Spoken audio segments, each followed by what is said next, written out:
Last couple of days I'd have a wonderful time making contact with some people from 55 years ago. Wonderful friendships and wonderful people, and just fun catching up on what's going on in their lives as well as telling them what's been happening in my life. One of those persons was a young lady that was in my homeroom, and she was commenting on a picture she had for her yearbook that had the first initial of her name on her collar, and it was interesting because we would call that adornment. On Wednesday nights for a number of years at Southside Baptist Church, I would do a study on words from the Bible, well, or at least principles from the Bible. And that's how I would start out the class. I would say the word adornment, is that a biblical word, or is that just a principle that's covered in the scriptures? And of course the answer is that it's a biblical word. It's used frequently in the New American Standard Version translation of the Bible, and it would say something like, in literal terms, in Revelation 17 verses 4 through 5, clothed in scarlet and adorned with gold and precious stones and pearls. Or in Revelation 21:2, a new holy city, a new Jerusalem, coming down out of heaven from God, made ready as a bride, adorned for her husband. You know, when I got to that particular verse, I remember that Wednesday night, I started to think back. I wonder how many hundreds of weddings I've done over my 33 years in the ministry.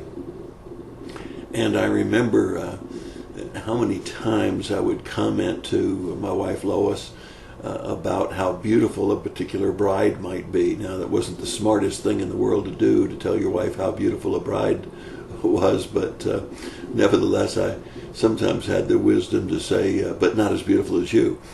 But nevertheless, it is true, isn't it? A bride will work for days, sometimes weeks, to get her hair, her makeup, her dress, and all of the things for a wedding, and she's adorned herself in such a way that she is beautiful, and it was fun to see the beautiful girls as they were wedding their husbands. Solomon in 2 Chronicles chapter 3 verses 1 through 6 was building a temple, and it was a temple for God, and it says in verse 6 that he adorned the house with precious stones and gold. Now, there's also a spiritual adornment. Many times in the book of Psalms or other books, it talks about God, and it talks about him being clothed or adorned in splendor and majesty. Or in Isaiah 61:10,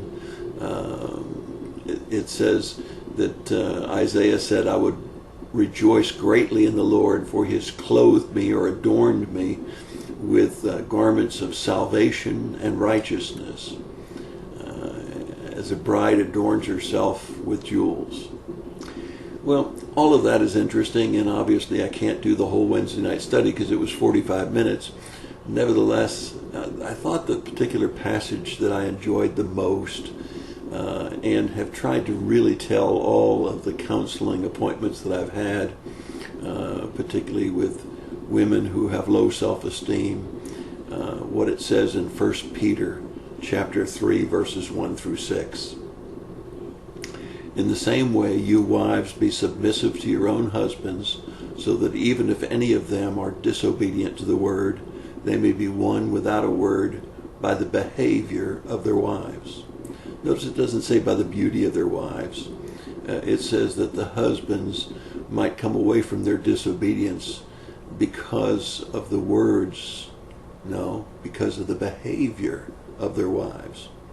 This goes on in verse 2, it says, as they observe your chaste and respectful behavior. It's a wonderful thing when somebody is respectful. The particular young lady that I was corresponding with that was in my homeroom said, I remember you as a sweet and nice guy.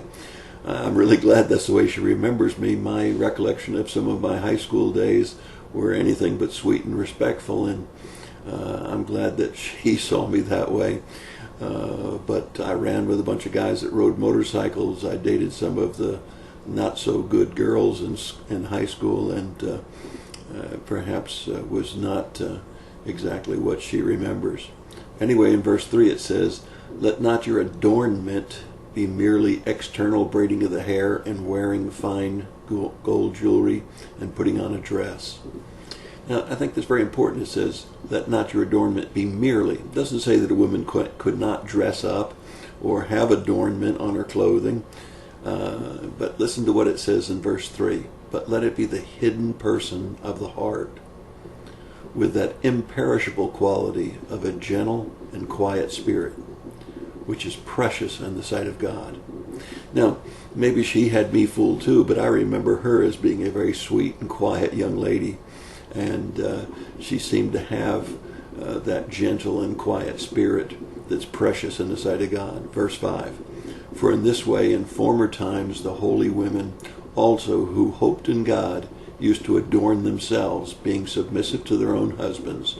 Thus Sarah obeyed Abraham, calling him Lord, and you have become her children if you do what is right, without any frightened by any fear." Well, being adorned with qualities internally is far more important than being adorned by a letter on your blouse or by the braiding of the hair, the wearing of fine jewelry. There's nothing wrong with attractiveness, and there's nothing wrong with clothes adornment, but certainly the more precious quality is the quality of that hidden person of the heart, the imperishable quality of a gentle and quiet spirit. And please don't believe that I think that male chauvinism is taught by the Bible, because this particular verse is taken out of context with the entire Bible, because the Bible talks about husbands loving their wives as Christ loved the church and was willing to die for her, and it talks about both being in submission to God and both being in submission to each other in the fear of God.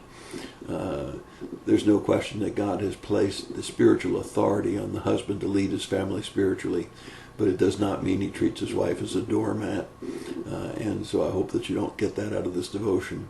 But it certainly talks about that hidden quality of the heart being far more important than outward appearance. That's your thought for the day. God bless you and have a great day.